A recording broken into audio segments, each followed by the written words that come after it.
after an incredibly long autumn with such unusually warm and misty and rainy weather, a couple of days ago it finally got cold, properly cold. Not as cold as it could also be, but at least there's some frost on the plants, and the air is nice and fresh, and it feels quite nice, to be honest. The sun is back. I'm not sure how long it's been since I've seen the sun before, a couple of days ago. And I have quite a few knitting projects that I haven't shown you yet, that I've finished. Let's see, I have 4 finished knitting projects. A couple of them you have already seen if you've seen some of my previous videos, or at least you've seen them as a work in progress. But yeah, I thought I'd update you on everything I made this fall. So I have my basket of whips. These are not things I finished this fall. I needed my hands to use the screens and everything, but I do have my gloves with me in case. But this is my basket of projects. But the first thing I wanted to talk to you about is you see the mic on my cardigan probably, my finished Bookclub cardigan, which I finally managed to complete a couple of weeks ago at this point, I guess. And I've been wearing it so much more than I thought I would.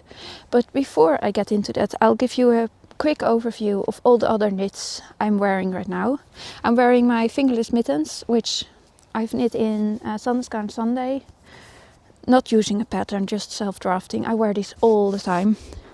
I will probably have to shift to my proper gloves now, which I've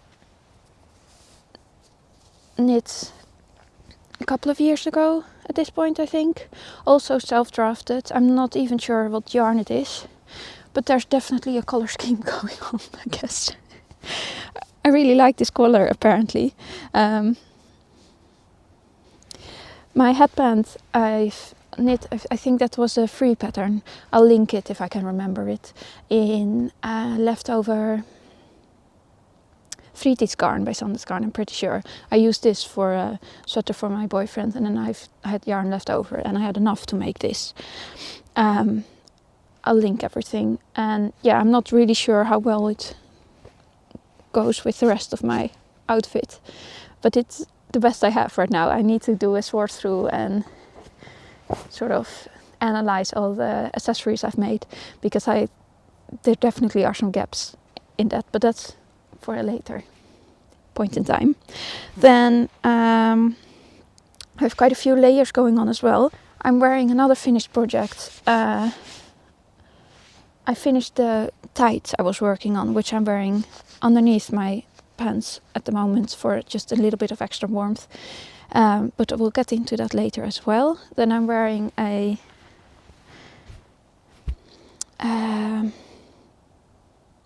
like a sleeveless top underneath my shirt, which I've made in some kind of superwash, following a pattern by,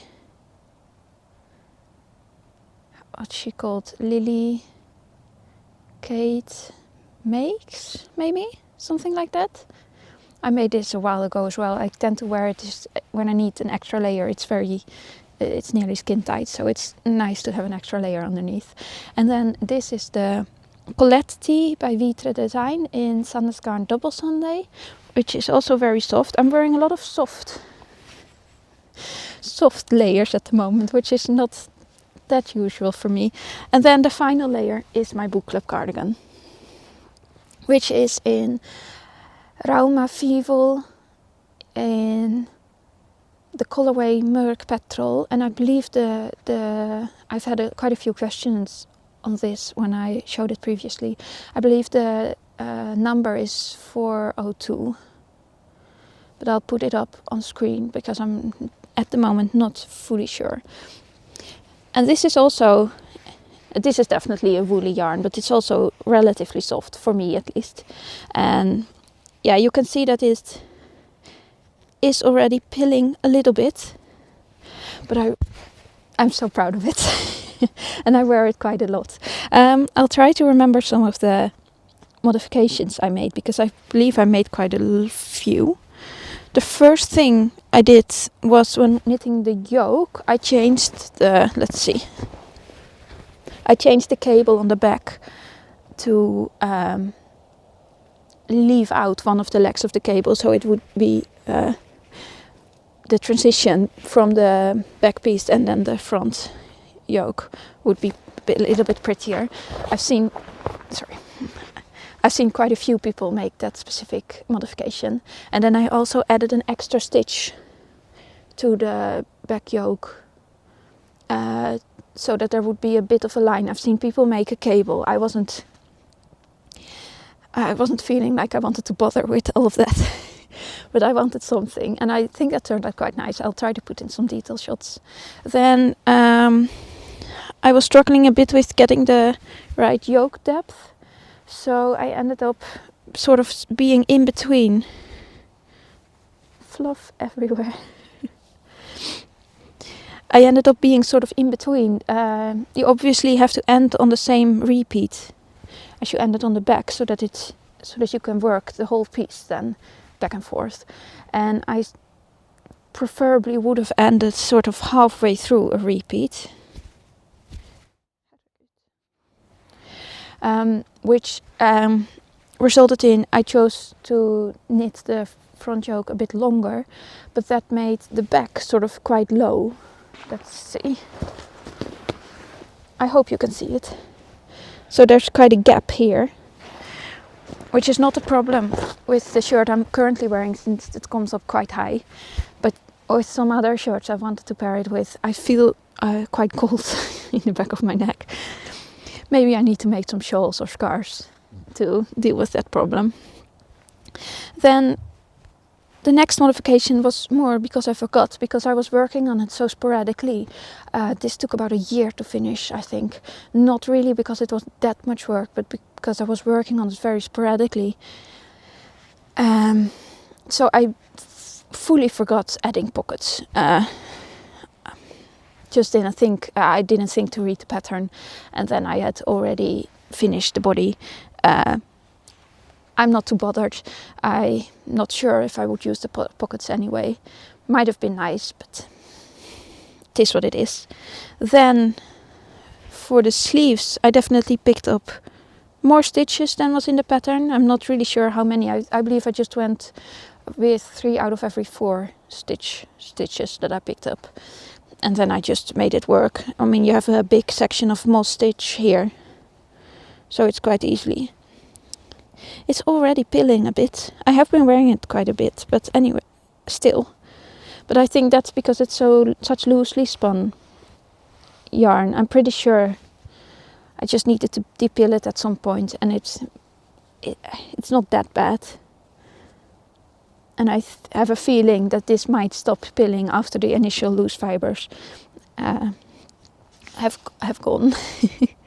Anyway, yeah, the sleeves are a bit wider than they would have been, I think, if I followed the pattern. I didn't check the pattern anymore at that point, to be fair. And then I feel like they may be a bit short. So I wasn't sure how much the shoulder would drop. So I always find it quite difficult to estimate. So I might go back to lengthen them a bit. Let's see, I restarted the camera after it already stopped recording. I don't really have a proper setup for making these videos, but I'm doing the best I can. So I hope you didn't miss too much. I'll finish making my points about the sleeves that I was making, and then I hope I can edit it together in a way that makes sense. But I was saying that I probably knit the sleeves a bit too short, and I probably will go back and lengthen them at some point. But I've been wearing it anyway, and I've mostly been wearing it with either my fingerless mitts or these gloves, and those are all both quite nice and long. So, and the final change I made is that I didn't do a double knit bottom band. I added I-cord instead. I think the I-cord is perhaps a bit loose. I would have liked it to be a bit tighter because the front sort of points down a bit now. But I've not been bothered enough about it to go back and fix it yet. I might at some point, we'll see. I think that's all. I've already said way more about it than I thought I would have to say. Yeah, I definitely, if you are planning on making this, definitely buy more yarn than you're planning to. I already bought 1 ball extra, but then I ran out anyway and had to buy 2 more, which is why it got put aside for all through summer and most of the autumn. So yeah, definitely buy a bit extra, which I think is a bit frustrating, to be perfectly. It was a bit frustrating at that time, to be honest. It just, but it turned out fine, and I'm happy with it. So definitely recommend the pattern, anyways. Let's move on. I think that was quite enough talking about one thing. The next finished object I have to show you are these slippers. I hope you can see them. These are the Capella slippers. Not sure the designer, I didn't write it down apparently. I'll put it up. And I knit these in mostly leftover Eastex Let Loppy. And these are not originally meant to be felted, but I wanted to felt them because I didn't think the yarn would be durable enough to withstand being worn as slippers. So I just knit it bigger and then felted it until it fit my foot. I knit the same size as I would be knitting for my... There's a cat here now. I knit the same size as I would be knitting, as I would have knit if I'd been knitting in the right yarn and needle size.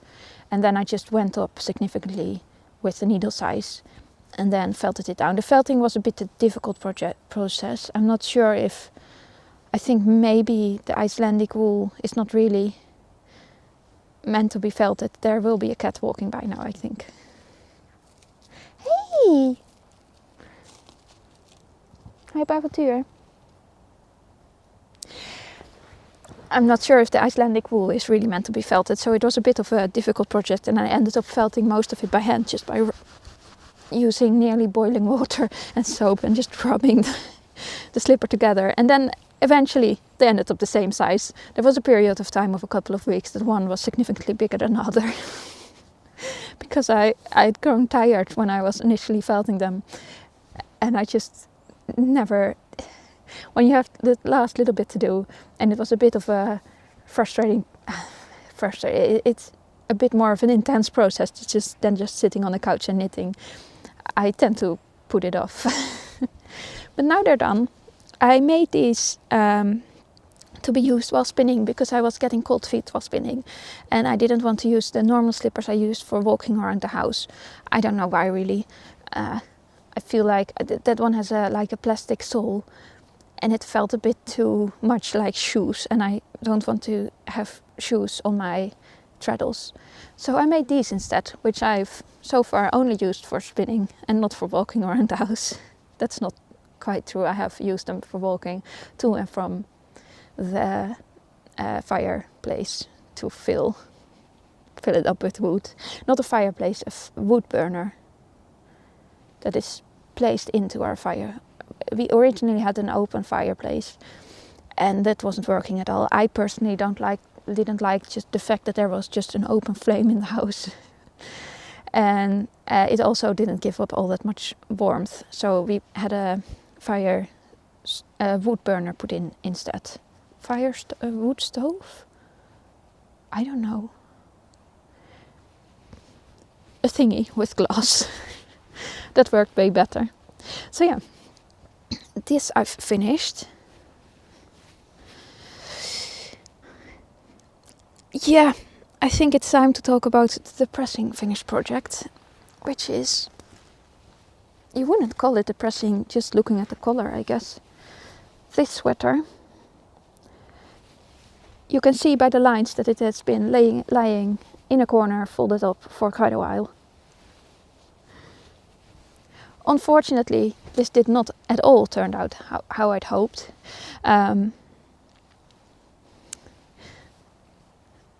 For some reason, when I got to the neckline, I think this project is sort of a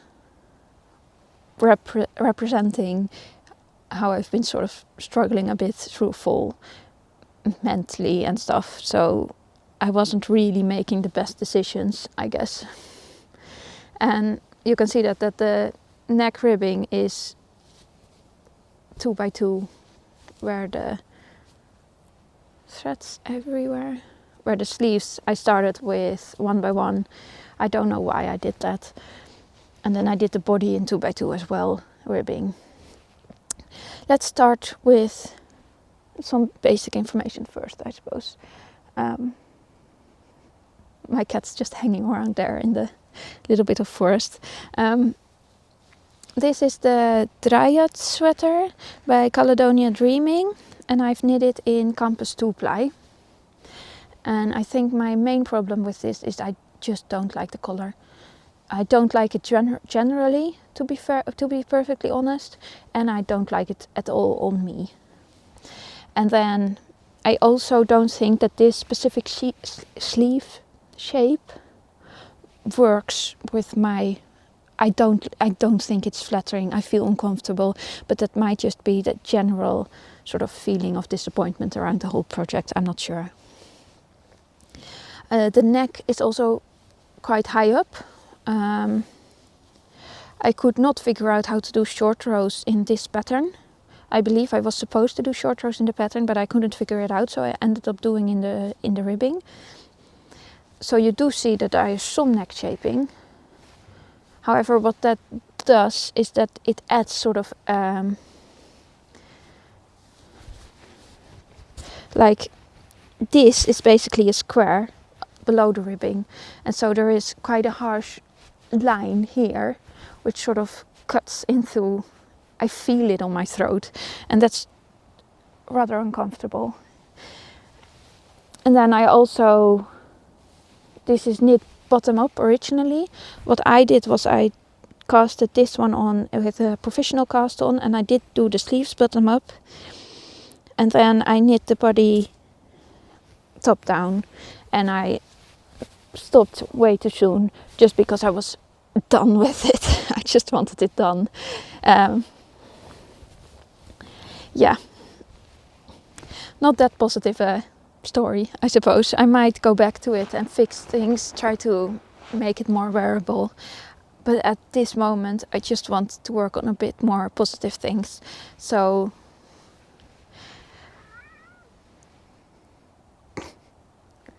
I'm not sure if the mic picked it up, but our cat is very unhappy, and now he ran away. So this will be laying in a corner until I have gathered up the courage to go back and fix it.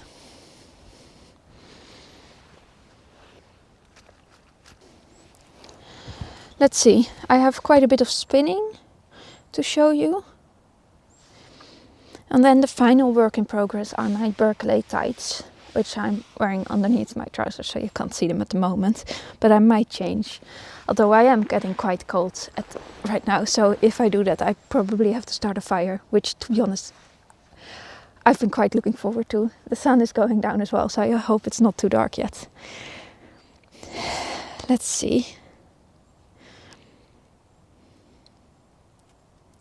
I think while I'm sitting here, I am going to talk a bit about my spinning and my current work in progress. And then we'll get back to the tights later.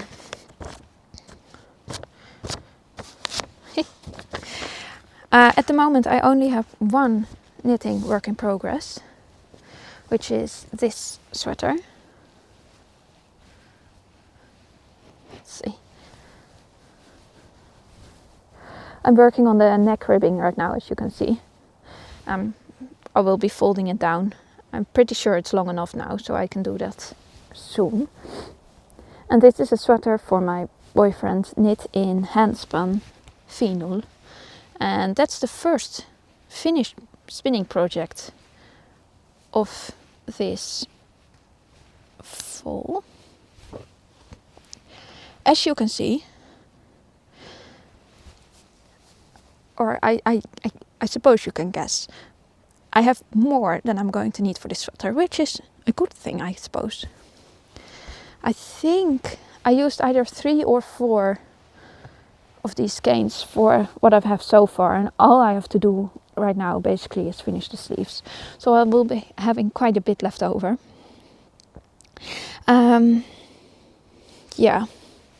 This I've spun all through summer. You've seen me working on it in previous videos, and I finished it somewhere through early fall. I originally bought a kilogram of this wool. I might have a video of what the wool looked like originally, which I can put over. I then carded it and spun it up. I did not make Rolex. I carded it straight from I just kept it flat and then spun it from that. And it made a bit of not worsted spun, I don't think, but like more in that direction than woolen spun. Also, because it is quite fine, I'm knitting the sweater on 3mm, so it's about sport, fingering to sport weight, I think. I find it quite difficult to determine the weight of the yarn I'm working on, since I'm not spinning that evenly. So in some cases it might even be laced weight, and then in other places it's more like DK. So, close enough for me. I'm not that much of a perfectionist anymore, not for these things at least. So yeah, that's the yarn I've spun. And then I started on the sweater. And this sweater was originally supposed to be Silly Gansey by the Raw Wool Company, which is a lovely drop shoulder with a texture on the yoke and then a band of texture on the sleeves, like knit bottom up. However, when I started on the section with texture, I could not read my knitting when I was this close to it. I think I spun the wool too loosely. I hear my cat crying in the distance. I'm not sure what he wants from me. So as I said, I could not read the texture even this close to it, and it just completely took the joy out of it. It was so frustrating to work on because I went wrong all the time. The repeats are quite long as well, I think 12 to 8, like more than 12 stitches maybe. I can't even remember really. So I put it to the side for a bit, worked on the slippers, finished them, worked on my tights, finished those, and then I came back to it and I decided to just pull out like 6 rows of texture I'd knit, because I didn't want to work on something if I didn't find it enjoyable at all. And I also didn't really think you would be able to see that there's texture once it was done, but I'm not even really sure if you could have seen the pattern properly if it was that difficult to see for me. Then I was considering doing like a sort of stick season-y type of yoke with just moss stitch or 2x2. Is that's called something else, but some sort of very easy to like 2-stitch repeat, which would have been way easier for me to manage. I talked to my boyfriend, since it's obviously going to be his sweater, and he told me that he wouldn't mind at all if it was just a plain sweater. That those are the sweaters he prefers.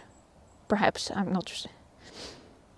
He just wanted me to have fun making it. That was way more important. So that's what I ended up doing. Just going for another plain drop shoulder sweater, which meant that buying the pattern as I did, a bit pointless really, because then I didn't even follow the pattern at all anymore after that. I added some short rows to the back, which weren't there originally, and I sort of changed it up, and I'm sort of doing my own thing now. I did add the gusset, which is in the pattern here. I've never actually knit a sweater pattern meant for like graded and written for sort of men. It's also always either unisex or like sort of more written for women sweaters that I've made for him as well, and I've never really had a problem with it. I make sure the yoke is long enough, and I haven't had a problem with it. But this one I think was graded for men, and then I wanted to follow at least this part of it. And yeah, you'll have seen the dropped stitch. I dropped the stitch at some point, so it's 3mm. Who will notice one stitch? So I just put it on a safety pin, yeah, and I'll secure it later. And I'll be stitching down the neck soon as well, and then I'll be able to pick up the arms and finish. I think it won't be that long until this one is finished, since this is currently my only active whip. I have some more resting works in progress for which I do not have the yarn at the moment to continue them. And then I have lots of plans, which I'll get to at some point. But this is the only whip I'm currently working on. And I just really want to get it done. And then I feel like I have a clean slate and I can just sort of rethink what I want to do next. Yeah.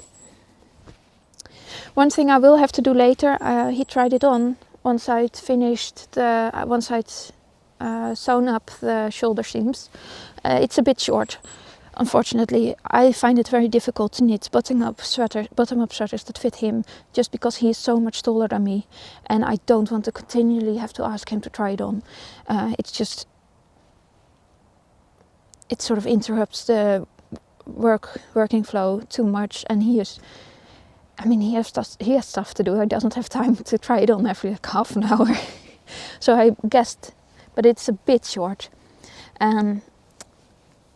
I'm considering just picking up stitches just above the ribbing, and then cutting off the ribbing, knitting a bit of stockinette, and then re-seam the ribbing back to the project, just because this ribbing on 2.5mm took quite a while.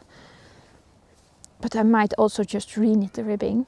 But I think I'm gonna start by putting in 2 pairs of needles and cutting it, and then I can decide whether it's too much faff to Kitchener stitch the ribbing back on, or whether I want to knit new ribbing, since I have plenty of yarn anyway. But that's all about this project, and now I'm getting quite cold, so time for a change of scenery.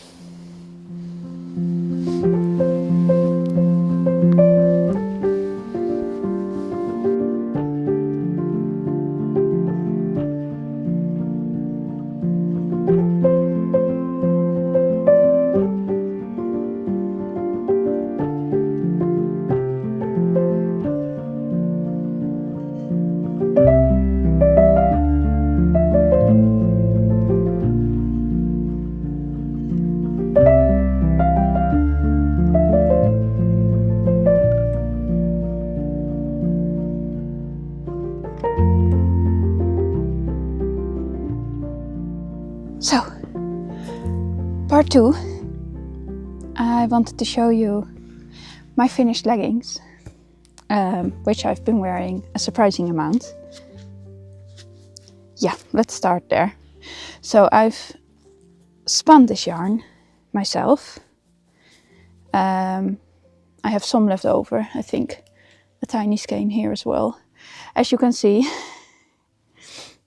I'm not sure if you can see it, to be fair. But this does sort of collect wool and cat hair and stuff, which is also very visible because it's such a black yarn. But this was a carded corriedale that I bought and then spun into fingering-ish weight. I think more sport weight. Perhaps yarn. I bought about 500 grams of it, spun it all up, and then knit into these leggings, which the pattern is the Berkeley tights. And I'll put all the details on screen as I usually do. And I've been wearing them a surprising amount, these tights. There has been a quite mishap, but before we get into all of that and some of the modifications I made to the pattern, I thought I'd share a bit about the outfit I'm wearing since I have changed. And this dress and this sweater you can see me making in a previous video.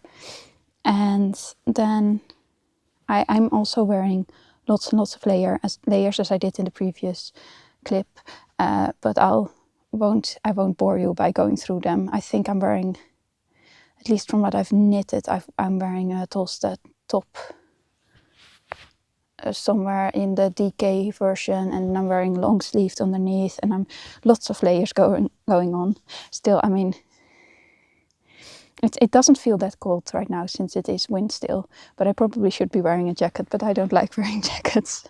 So at some point I want to make one of those massive, oversized, all over color work, Icelandic-ish sweaters. I have a pattern in my mind, and I think after I finished some of the whips I have going on right now, I am going to try to make that. But that's for later. Then I'm wearing this hat, of which I do not know the pattern right now, but I'll try to look it up. And the yarn used is Fritids garn by Sandnes garn. I used leftover yarn I had from a sweater I made.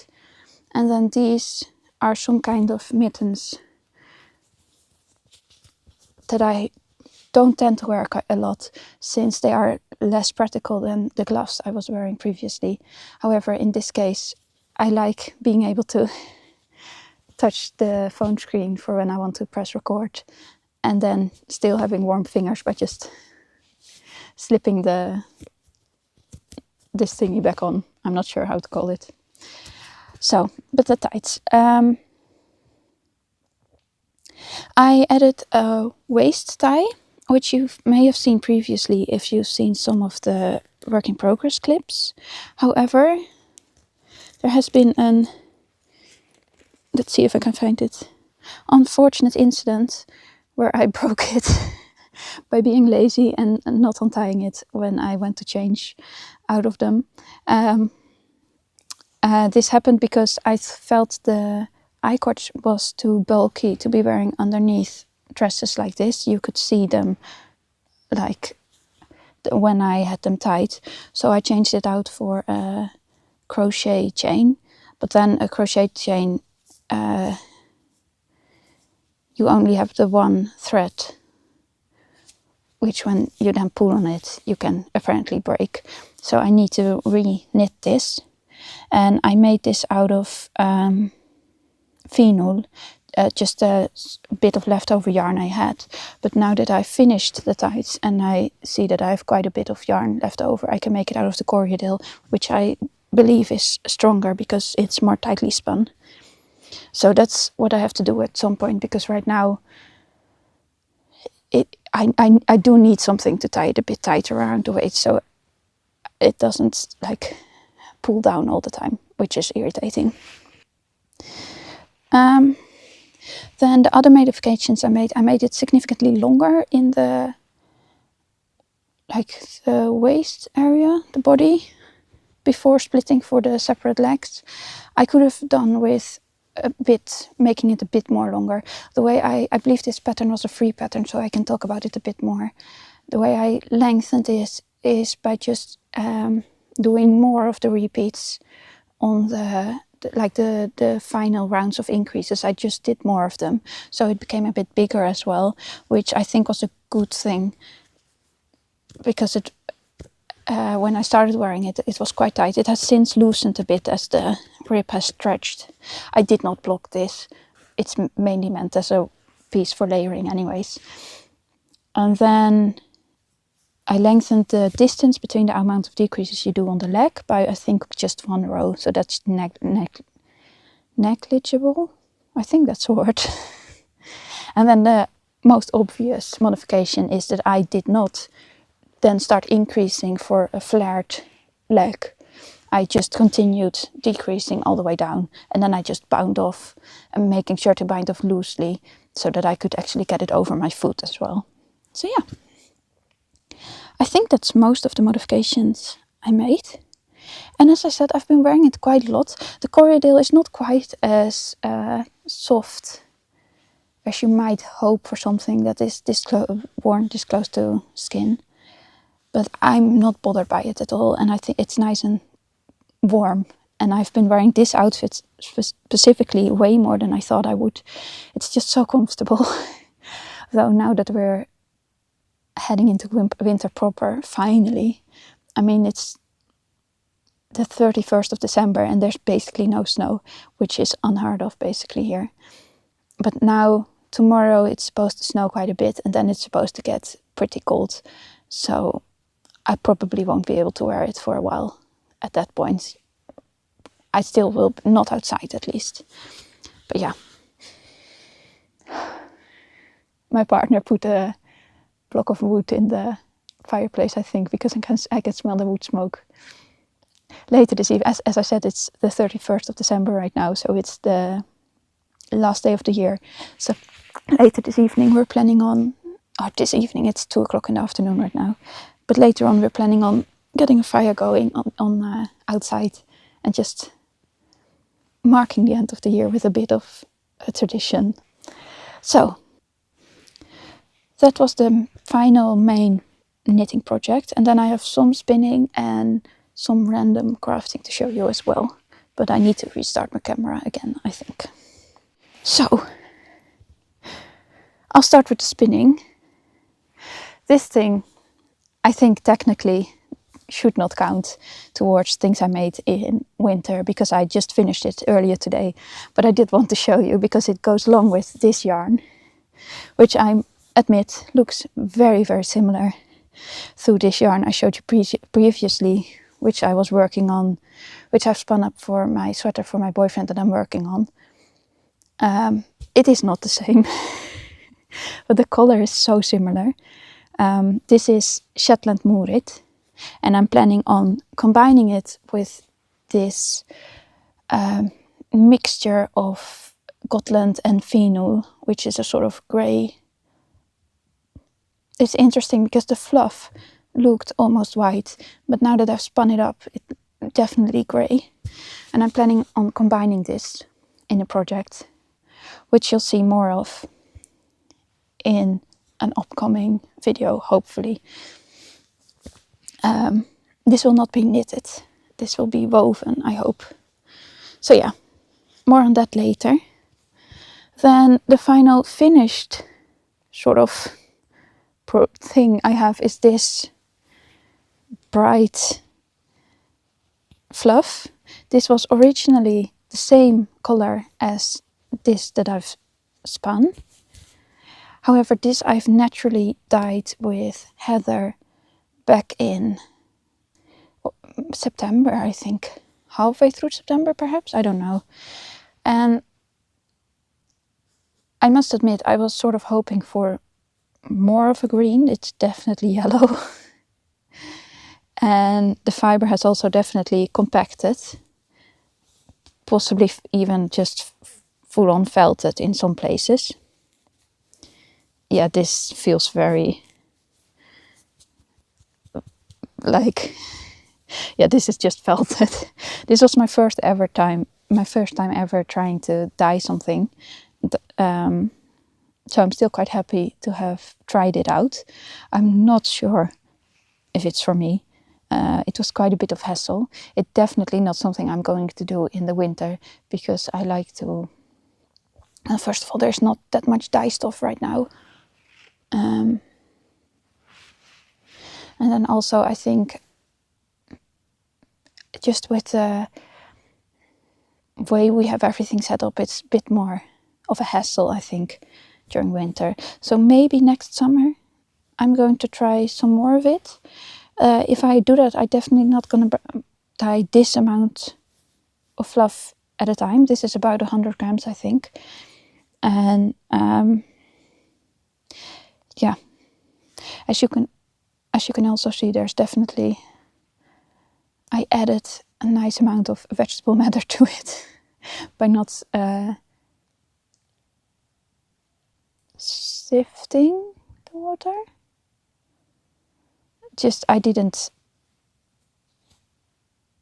the water was quite brightly colored when I put in the fluff, and I didn't quite notice just how many scraps of the heather was still in it. So that definitely got added on to the fiber, but that will disappear when I need to, before I want to process it, I think I need to card or just work through it in some way, and then it will disappear, and otherwise I just pick it out while spinning it up. But I'm not planning on spinning it up right away, just because I don't know what to do with it, just because the color is not what I expected. I will probably end up weaving with it. It will just live in my stash until I have a project planned for it. Am I covered in yellow fluff now? It's not that bad, to be fair. And I think that's it for everything I made through winter, except for the things I showed you in my preparing for fall. No, everything I made through fall. It's obviously winter's just starting, so we have quite a few months of making for winter left. But that is it for everything I've made for fall, except for the things I've shown you previously. I had hoped to do this earlier and to make other videos and just be a bit more active, but I don't want to sacrifice the time I have for making things for this. So if I have just a limited amount of time on a day, I am going to spend it spinning or knitting or doing something, doing crafting of some kind.